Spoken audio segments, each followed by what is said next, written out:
Hello my dear, how are you? I think you are always fine. Okay, so today's lesson, chapter 3 is an introduction to Hindu religion, scriptures, great men and women, and we have already finished section 1, so we will learn today section 2, and that is scriptures. Okay, in Bangla that is called Dharma Grantha. Okay, so already we have completed section 1, and that was a general introduction to Hindu religion, and I think you have understood this section very well.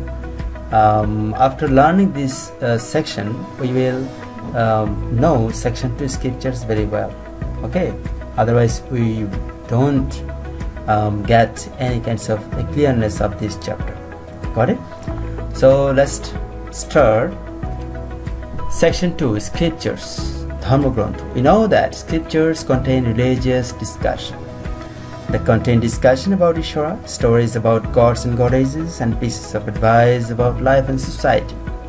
So, studying scriptures bring much good to us. Okay? অর্থাৎ আমরা জানি যে scriptures মানে ধর্মগ্রন্থ, ধর্মগ্রন্থের কথা বলা হচ্ছে। ধর্মগ্রন্থতে কি থাকে? রিলিজিয়াস ডিসকাশনস থাকে, ধর্মীয় আলোচনা থাকে। দে কন্টেন্ট ডিসকাশন অ্যাবাউট ঈশ্বরা, ঈশ্বর সম্বন্ধে সেখানে আলোচনা থাকে, ঈশ্বরের কথা থাকে, দেবদেবীদের গল্প থাকে, উপাখ্যান থাকে, এবং অবশ্যই জীবন এবং সমাজের জন্য উপদেশ বাণী থাকে। তাই এই যে ধর্মগ্রন্থগুলো পাঠ করলে studying scriptures bring much good to us, আমাদের অনেক মঙ্গল হয়, ভালো হয়। The chief scripture of Hindu religion is the Veda or Veda Samhita. Okay, প্রধান ধর্মগ্রন্থ হচ্ছে আমাদের বেদ। Besides, there are the Upanishada, Purana, Ramayana, Mahabharata, Gita, Chandi, etc. Earlier we went to know about the Ramayana and the Mahabharata. Now you shall go to know about Veda Samhita, Brahmana, Aranyaka, Upanishada, Purana, and Gita. Correct? We will know today this Veda Samhita, Brahmana, Aranyaka, Upanishada, Purana, and Gita. And I think I want to remind you that we already finished this chapter before, right? And that time we had discussed a lot of these scriptures. Okay, আমি সেই ক্লাসটা তোমাদের পুনরাবৃত্তি করতে পারতাম, কিন্তু আসলে আরো নতুন করে আমি কিছু তোমাদের যদি মেসেজ দিতে চাই বা মেসেজ দেওয়ার সুযোগ থাকে, যদি আমি নতুন করে একটা ক্লাস নেই, সেজন্য কিন্তু ক্লাসটা নেওয়াটার অবতারণা হয়েছে, এটা মাথায় রাখবা, ঠিক আছে? So it is very much important. Veda Samhita, Veda is message from God. Veda হচ্ছে ঈশ্বরের বাণী. Different sages and saints received these messages and got them inscribed and compiled. That means Samhita. Thus they have got the name of Samhita or Veda Samhita. ঠিক আছে? অর্থাৎ বিভিন্ন মুনি ঋষিরা করছেন কি, এই বাণীগুলো দর্শন করেছিলেন, দেখেছিলেন, রিসিভ দিস মেসেজেস, বাণীগুলো পেয়েছিলেন, এবং সেগুলোকে তারা সংগ্রহ করেছেন এবং সেগুলোকে লিপিবদ্ধ করেছেন, সংহত করেছেন। সেজন্যই কিন্তু সংহত থেকে সংহিতা কথাটা আসছে, বেদ সংহিতা কথাটা আসছে। Initially the Vedha was only one. প্রকৃতপক্ষে তোমার বেদা হচ্ছে কিন্তু একটাই বেদ ছিল একসময়। The Vedha was only one. Later on, Vyasdeva divided its mantras into 4 parts. তারপর ব্যাসদেব এসে এর মন্ত্রগুলোকে 4টি ভাগে তিনি ভাগ করলেন। তো as a result, the Veda became 4 in number. 4টা ভাগে ভাগ হলো। The 4 Vedas are Rigveda Samhita, Yajurveda Samhita, Samaveda, and Samveda and Atharvaveda Samhita.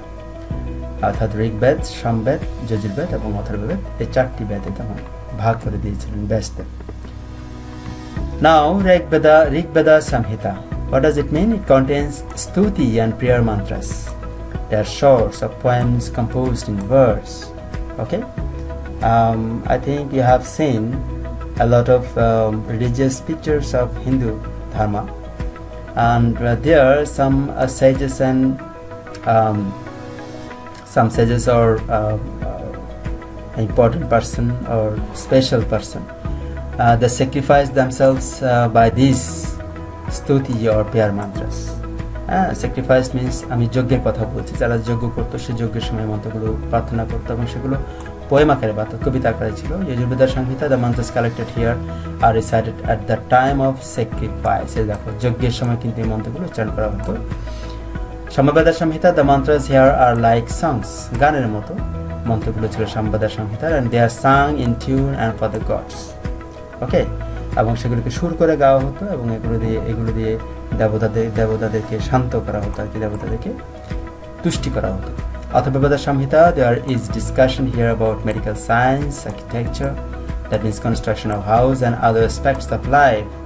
ওকে, এখানে বর্ণনা করা হয় তোমার মেডিকেল সায়েন্স নিয়ে, চিকিৎসা বিজ্ঞান নিয়ে, অ্যান্ড আর্কিটেকচার অর্থাৎ স্থাপত্য শৈলী নিয়ে, অর্থাৎ যেটাকে আমরা বলতে পারি বাস্তুবিদ্যা, আর্কিটেকচার বাস্তুবিদ্যা বলতে পারি, কনস্ট্রাকশন অফ হাউস অর্থাৎ গৃহ নির্মাণের যে একটা ব্যাপার সেটা। Another name of Veda is Shruti. বেদের অপর নাম হচ্ছে শ্রুতি। The reason is that in the past the disciples would keep the Vedas in memory by listening to their gurus. অর্থাৎ বেদের অপর নাম হচ্ছে শ্রুতি, কারণটা হচ্ছে যে অতীতে অনুসারীরা অর্থাৎ ভক্তরা তোমার শিষ্যরা গুরুর কাছ থেকে শুনে ওকে, by listening from their gurus they actually memorize them. Okay, that's why it is called Shruti in Bangla. For this its name has been Shruti. The Vedas have two parts, mantra and brahmana. বেদের দুটো অংশ হচ্ছে, একটা হচ্ছে মন্ত্র আর একটা হচ্ছে brahmana. Brahmana means ব্রাহ্মণ, আমরা যাদেরকে ব্রাহ্মণ বলি, অ্যাকচুয়ালি আমরা ওগুলো কিন্তু ব্রাহ্মণ না, এগুলো হচ্ছে পুরোহিত। পুরোহিত মিন্স যারা পরোহিতে কাজ করে, এরা হচ্ছে পুরোহিত। ওকে, so what is mantra? The part of Veda which is composed in poetry and the hymns. Okay, we have already known that Vedas have two parts and one is mantra, and this part of Veda actually it is compiled in poetry and the hymns. Okay, commendation and praises of different deities is called mantra, such as slokas of Rig Veda je slok সেগুলোকে মন্ত্র বলা হয়। And Brahmana, the part that explains the mantras and discusses the uses of mantras in yajna মানে যজ্ঞ, sacrifice, is called Brahmana. Brahmana is composed in prose. Aitriya, Koshitaki, Shatapad, etc. are mentionable Brahmana books. সেগুলো ব্রাহ্মণ বই বা ব্রাহ্মণা পুস্তক বলে পরিচিত। ব্রাহ্মণ গ্রন্থ বলা হচ্ছে কি ঐত্তরীয়, কৌশিতকি, একটা হচ্ছে তোমার শতপথ। Aranyaka, whatever is composed in Aranya, that means forest, is Aranyaka. Its subject matter is religious philosophy. It means ধর্মীয় দর্শন আর কি, different spiritual subjects like mystery of creation, source of creation, etc. have been discussed here more than yajna মানে sacrifice. Aitriya, Koshitaki, Shatapatha, they are all mentionable Aranyakas, that means same to same Brahmana. Okay, but what is the difference between Brahmana and Aranyaka? Aranyaka is composed in Aranya, that means forest. Okay, it is composed in forest. Upanishada, its subject matter is Brahma. Brahma means God. Brahma has another name, Paramatma. He is incorporeal, he exists in all living beings, and that presence is known as Jivatma. In this sense, Jiva is also a Brahma. Brahma is at the root of all, therefore Brahma has been elaborately discussed in the Upanishad. Upanishadের মধ্যে বিস্তারিতভাবে ব্রহ্মের বর্ণনা দেওয়া আছে। ঈশা কেন শতাশতর উপনিষদ, বৃহদারণ্যকা উপনিষদ আর the worth mentioning Upanishad, অর্থাৎ এগুলো খুব মূল্যবান যে উপনিষদ, সেগুলোর মধ্যে ঈশা উপনিষদ, কেন উপনিষদ, শতাশতর উপনিষদ, বৃহদারণ্যক উপনিষদ, এগুলো হচ্ছে। Puranas, the word Purana generally means ancient, but the word has not been mentioned here in this sense. The scripture which has discussed the stories of creation and gods, genealogy of sages and kings, etc. is called Purana. Hindu religion and society based on the Vedas have been variously presented through this. Okay, পুরাণ শব্দের actually সাধারণ অর্থ হচ্ছে প্রাচীন, কিন্তু এই শব্দটা এখানে এই অর্থে কিন্তু ব্যবহার করা হয় না, প্রাচীন অর্থে কিন্তু এখানে ব্যবহার করা হয়। ঠিক আছে, প্রাচীন অর্থে কিন্তু এখানে ব্যবহার করা হয়নি, কারণ এই শব্দটা এখানে ব্যবহার করা হয়েছে তোমার ধর্মগ্রন্থে যে সৃষ্টির দেবদেবীদের সৃষ্টি ও দেবতাদের উপাখ্যান, তারপরে তোমার ঋষি এবং রাজাদের জিনিওলজি মানে হচ্ছে তোমার মানে বংশানুক্রমিক বা বংশ পরিচয় বলা হয় জিনিওলজি। হিন্দু রিলিজন এবং সোসাইটি বেসড করে যে বেদ রচিত হয়েছে, বেদ রচনা করা হয়েছে, সেগুলোকে বিভিন্নভাবে এখানে উপস্থাপন করা হয়েছে। মূলত পুরাণের গল্পগুলো দিয়ে আমাদের জীবনটাকে সাজানোর জন্য চেষ্টা করা হয়েছে। পুরাণ ইজ নট ওয়ান, একটা পুরাণ না, দেয়ার আর মেনি, অনেকগুলো basic Puranas are 18 in number, 18টা তোমার মূল পুরাণ রয়েছে, 18টা মূল Purana. The Upapuranas are 18 in number also, Upapurana রয়েছে 18টা। Those are composed by Vyasadeva, অর্থাৎ ব্যাসদেবী সেগুলো করেছিলেন। But some basic Puranas R Brahma Purana, Vishnu Purana, Shiva Purana, Agni Purana, etc. Some Upanishads, Upapuranas are Narasimha Purana, Kalika Purana, and Devi Purana. Okay, actually, though the Puranas get names of three gods. Three gods means Brahma, Vishnu, and Shiva has been prominently presented. Okay, একদম প্রধানভাবে সেটাকে প্রকাশিত করা হয়েছে। And they are Brahma, Vishnu, and Shiva. যে আগেই বললাম, Durga and Kali have been focused in Devi Purana and Kalika Purana. Devi Purana হচ্ছে দুর্গা এবং কালিকা পুরাণ হচ্ছে কালীর বর্ণনা দেওয়া হয়েছে। What is Gita? The complete name of Gita is Srimad Bhagavad Gita. It is a part of Bhishma section of the Mahabharata. Mahabharata Bhishma পর্বের একটা অংশ সেটা। It is 18 chapters, 18টা অধ্যায় রয়েছে। Arjuna refused to join on the eve of the war of Kurukshetra. অর্থাৎ কুরুক্ষেত্র যুদ্ধে যখন Arjun refuse করলো, then Krishna advised him, and these advising words are composed as Gita to us right now.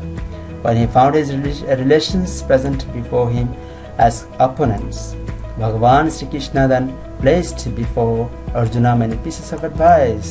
Those make the Gita, and it has got the status of a separate book because of its importance. এটার গুরুত্বের কারণে এটি কিন্তু একটা পৃথক গ্রন্থের মর্যাদা পেয়েছে। The Gita contains persuasions to shun all kinds of weakness. ওকে, অর্থাৎ সকল প্রকারের দুর্বলতাগুলো এখানে তোমার দূর করার জন্য বলা হয়েছে, এখানে দুর্বলতা পরিহার করার জন্য বলা হয়েছে। and it asks one to do all tasks in the name of ঈশ্বর নামে সব কাজ করার জন্য বলা হয়েছে। তো expecting any result, কোনো ফল অর্থাৎ কোনো ফলের আশা না করে, ঠিক আছে। and that has been called is নিষ্কাম কর্ম, তো নিষ্কাম কর্ম বলা হয় এটাকে। তোমরা জানো গীতাতে একটা মন্ত্র আছে যে কি বলে এটাকে, গীতার যে মন্ত্রটা আছে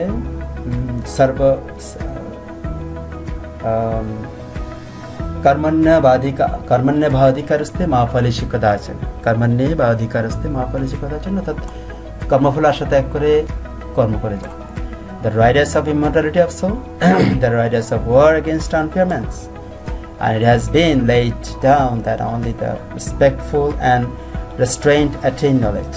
Gita is the essence of all scriptures, so reading Gita is a must for Hindus.